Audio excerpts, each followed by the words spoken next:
मेरे बड़े भाई राकेश टिकेत जी से एक बार तालियां बजाकर जोरदार स्वागत कर दे। तालियां रुकनी नहीं चाहिए।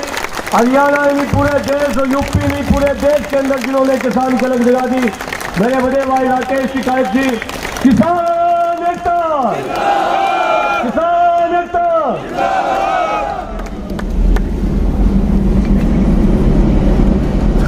आदरणीय सम्मानित मंच अध्यक्ष रुद्र सिंह मानसा जी, जो बहुत क्रांतिकारी आदमी, जब वहां पे मीटिंग हो तो कम बोलते हैं लेकिन बिल्कुल ठोक कर लाठी के दम पे, तो इनका भी अध्यक्ष जी का भी यहाँ पे मान सम्मान है। यहाँ पे आए, हमको रास्ते में मिले एक मीटिंग में, मका जी चलो। सभी किसानों, नौजवान साथियों, मेरी माताएं बहनें और पत्रकार बंधु, यहाँ पे विकास भाई है, बहुत मेहनती, गुरदीप जी है।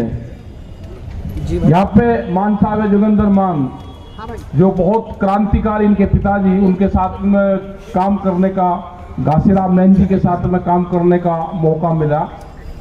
और 2-3 साल पहले जब एक्सपायर हुए, उससे 1 साल पहले वे घर पे गए मुजफ्फरनगर में। सर्दी के मौसम में हमने कहा जी गर्म पानी करवा दे कि ना, ठंडे तो ही लाएंगे, गर्म पानी करवा के कोई आंदोलन हो जाएगा। मतलब घर पे कोई आंदोलन नहीं था। एक मीटिंग में गए, मतलब बहुत कड़े आदमी, कड़क आदमी, बहुत आंदोलन उन्होंने लड़े। तो ये सारे साथी यहाँ पे हैं, संयुक्त मोर्चे की टीम यहाँ पे है। एक भाई और है, कौन सा, परसोत्तम और सारे हैं, जितने भी जिम्मेदार लोग हैं सब हैं यहाँ पे। युद्धवीर सिंह जी, बहुत जानकारी इन्होंने आप लोगों को दी। 10 महिलाएं हमारी बहनें यहाँ पे हैं। देखो, मुद्दा ये है कि जितने बड़े बड़े लंबे धरने चल रहे हैं, कोई एक आदमी अगर ये समझ ले कि मैं पैदल वहां से उतरकर मैं पूरे धरने पे को पैदल चल सकता हूं, उसमें मिलने का नहीं कि अब किसी से मिल लेगा, वो पैदल नहीं चल सकता। 22-22 किलोमीटर लंबे धरने हैं। वो टेंट उसके गिरवाने की जिम्मेदारी देते कि आप टेंट को गिन लो या अपने किसी लोगों से मिल लो, वो ये काम नहीं कर सकता। और इन धरनों को बताया जाता है कि जी धरने उठ गए। दोपहरी में सड़कों को दिखाया जाता है कि जी धरने उठ गए, क्योंकि कुछ चैनल इसी काम पे लगे हुए हैं। आप उन पे ना जाने की जरूरत है। उन पे हमने गांव के लोगों को बता दिया कि चैनल अगर आपके बारे में गलत चीज दिखावे तो उसको सही मानना, उसकी बात मत मानना। लड़ाई बहुत बड़े व्यापारी से है, उसने चैनलों को भी खरीद लिया। देश में व्यापार करना चाहता है रोटियों पे, भोजन पे, रोटियों को तिजोरी की वस्तु बनाना चाहता है, अनाज कोठी और तिजोरी में बंद करना चाहता है। भूख कितनी लगेगी उसके आधार पे कीमतें तय करना चाहता है। तो ये सरकार बड़े व्यापारियों की सरकार आ गई। अगर सरकार किसी पार्टी की होती तो समझौता हो जाता। पहले भी सरकारें रही हैं, जब भी आंदोलन हुए तो सरकारें बातें करती थी, लेकिन ये पहली सरकार देखी कि ये छोड़ दिया और एक आधे रास्ते अगर दिल्ली के खुले हुए थे वे भी रास्ते बंद कर दिए। तो ये सरकार नहीं हो सकती। ये व्यापारी हैं, पक्के व्यापारी हैं। बड़ी बड़ी कंपनियां सरकारों के बीच में घुस गई। ये लुटेरे हैं, देश को लूटने आए हैं। और देश को लूटने से बचाने के लिए, क्योंकि कर्मचारी नहीं आए, दूसरे और विभाग नहीं आए, दुकानदार नहीं आए, कर्मचारी पिटते रहे, दुकानदारों पर अत्याचार होता रहा। इनका रुख जब गांव की तरफ हो गया तो इनकी जो लगाम है वो गांव के लोगों ने, किसानों ने इनकी लगाम थामी। इनका मुकाबला करना पड़ेगा डट के। अभी आंदोलन कितना लंबा चलेगा इसका वो भी कोई नहीं है कि कितना लंबा चले। इस आंदोलन को लगा के चलना कि सर्दी तक आंदोलन चलेगा। ये आपका गर्मी जागी, बरसात जागी, आगे सर्दी आएगी और वो भी इस आधार पे कह रहे कि गांव के लोगों की एक कहावत है, जब मेले भरते थे बड़े बड़े मेले गंगा जी पे टिगरी पे, अगर उसमें कोई रल जाता था तो ये कहते थे कि रला हुआ आदमी जो बच्चा रल गया वो अगले साल मेले में जरूर आएगा। तो सरकार सर्दी में रली तो अगले साल सरकार सर्दी में ही मिलेगी। ये कहावत जो बुजुर्गों ने कही है वो झूठी नहीं हो सकती। आपको हौसला 1 साल का रखना पड़ेगा, लंबा भी चल सके, लेकिन आपको तैयारी 1 साल की रखनी पड़ेगी। इन्हीं टेंटों में आपको लौटना पड़ेगा, अपने कूलर की व्यवस्था करनी पड़ेगी, बरसात आएगी तो बरसात की व्यवस्था होगी, आगे फिर सर्दी आएगी। जो 40 लोग हैं हमारे, उनसे अलग भी बहुत लोग हैं जो पूरे देश भर में जा रहे हैं। पूरे देश की जनता आपके साथ में है, वो चाहे दुकानदार हो, जो छोटा दुकानदार है, जो गांव में दुकान करता है, जो शहर में दुकान करता है। उसने कहा जी नाश हो गया हमारा, हमारी जान बचा दो। वो एक आदमी, एक दुकानदार 100 लोगों को उधार सामान देता है। अगर शहर में 2 मॉल खुल जाएंगे तो पूरा का पूरा शहर का जो दुकानदार है वो खत्म हो जाएगा। जो छोटी स्मॉल इंडस्ट्री है वे बर्बाद होगी हमारी, वे लोग कहां जाएंगे? जो साप्ताहिक बाजार है वे बाजार खत्म होंगे।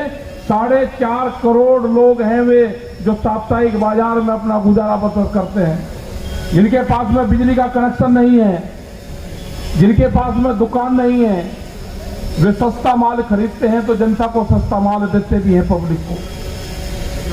बहुत लोग उन्हीं बाजारों पर निर्भर हैं। बड़ी कंपनियों की नजर उन्हीं बाजारों पर है कि जो खुदरा व्यापार है इस पर कब्जा करो, देश को बेरोजगार बनाओ, नौजवानों की नौकरियां छीनो और किसान की जमीन छीनने का काम और षड्यंत्र वो चला हुआ है। हमारे कई सवाल थे भारत सरकार से। एमएसपी मिनिमम सपोर्ट प्राइस वो देने को तैयार नहीं है अभी सरकार। उसने कहा कि कंपनियों को बड़ा नुकसान हो जाएगा अगर हमने खोल दिया, उनको महंगे में खरीदना पड़ेगा। हमारे लोगों ने कहा भाई महंगे खरीदना पड़ेगा तो हमारा जो डिफरेंस है वो सरकार दे दे। भाई आप उसका कानून बना दो, या तो सरकार खरीदे। सरकार नहीं खरीदती तो कोई व्यापारी, कोई कंपनी खरीदती है तो उसको खरीदे रहने दे। अगर उनकी ज्यादा चिंता है तो डिफरेंस आप सरकार उसको वहन कर ले, लेकिन अभी किसी चीज पर तैयार नहीं है।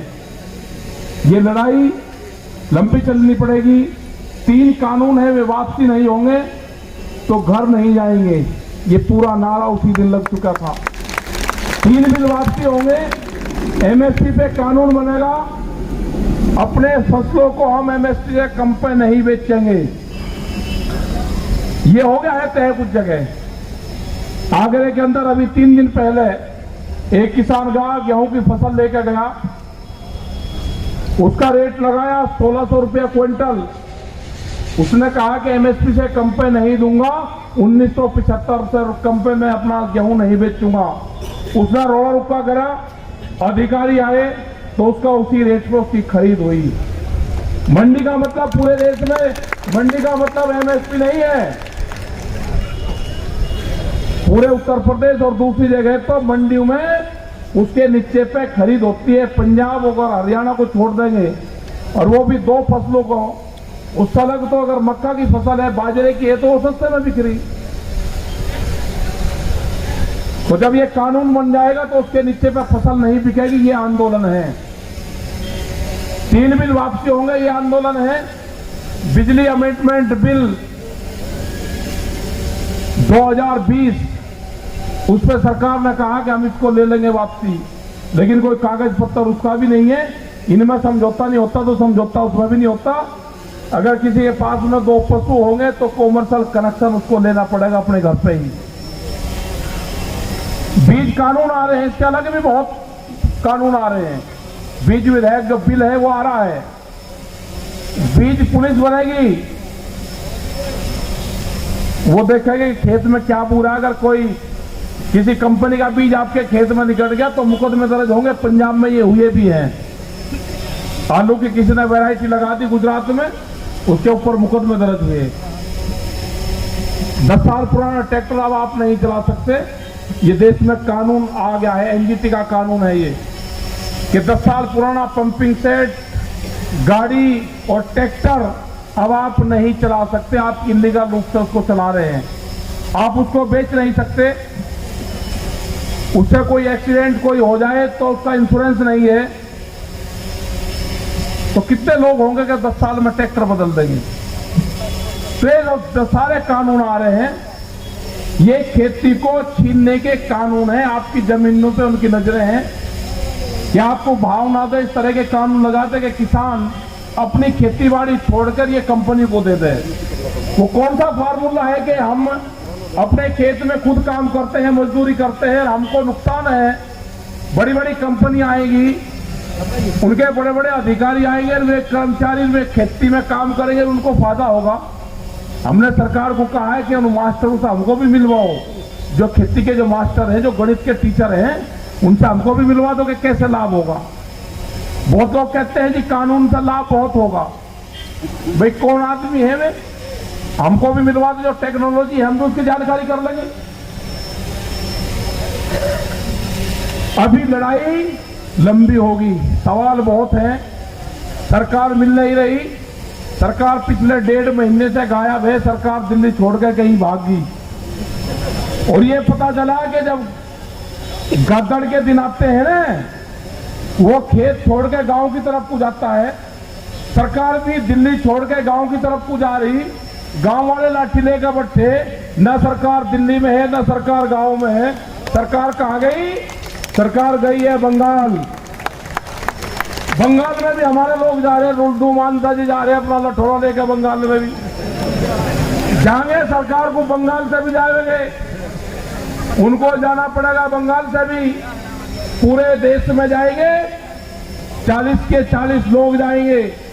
इनके साथ में हिंदुस्तान भर के और लोग जाएंगे, अपनी बात बताएंगे कि फसलों के रेट नहीं मिल रहे, स्वामीनाथन वाली कमेटी की रिपोर्ट लागू नहीं हुई, देश को लूटने आगे, देश में लुटेरे आगे हैं। इन लुटेरों को भगाना पड़ेगा। और भगाने का जो तरीका है वो सब आप लोग जानते हैं कि जब लुटेरा घर में आता है, जब चोरी करने आता है, तो पाठ पढ़ने से नहीं हो जाएगा, वो लठोरी से जाएगा। लठोरी से उससे जाएगा वो। तो बड़ी बड़ी कंपनियां आपकी जमीनों पर नजरें गड़ाई बैठी है। आपको सतर्क रहना है। इस तरह का जो आंदोलन है, ये पहली बार इतना बड़ा आंदोलन देश में चला है। और 100 दिन इस आंदोलन को हो गए, 100 दिन। बहुत हिम्मत की बात है आप सब लोगों की। गेहूं कटाई का टाइम आएगा, उस टाइम पे कमेटी अपने गांव में बना लेना कि जो किसान यहां पर रहेगा उसके खेत का नुकसान ना हो। ये कमेटी आपको बनानी पड़ेगी। सरकार तलाश में है कि किसान गेहूं काटते अपने खेत में जरूर जाएगा। आपकी सबकी जिम्मेदारी बनती है कि जो लोग यहाँ पे हैं उनके खेत की कटाई होती रहे, आंदोलन भी चलता रहे और ये देश में मीटिंग भी चलती रहे। फैसला एक दिन वो होगा कि फैसला आपके पक्ष में आएगा, किसान की जीत होगी और सम्मान के साथ में किसान अपने घरों को वापस जाएगा। सरकारों को भी कहा है कि आपने जो गलती और जो पाप करा है, आपने जो सरदार कौम के साथ में जो गद्दारी करी है, आपको माफीनामा है कि आपको अमृतसर के गुरुद्वारों में, गुरु घर में आपको जाना होगा, माथा टेकना पड़ेगा आपको। श्री अकाल। तो अपनी तैयारी करो। और यहाँ पे जितने भी हमारे संयुक्त मोर्चे के लोग हैं, इस आंदोलन को, इस मंच को बढ़िया तरीके से आप चला रहे हो। पूरे आंदोलन, पूरे मंच आपके चले हुए, यहाँ हम भी दूसरी तीसरी बार यहाँ पे आए, आते हैं, इतना लंबा मंच है, आ ही नहीं सकते यहाँ तक, घूम फिर कर आना पड़े, तो आएंगे, अभी आगे जाके एक दो जगह बैठेंगे, चाय पियेंगे। आपका धन्यवाद। जय हिंद, जय भारत, जय सिंह बॉर्डर।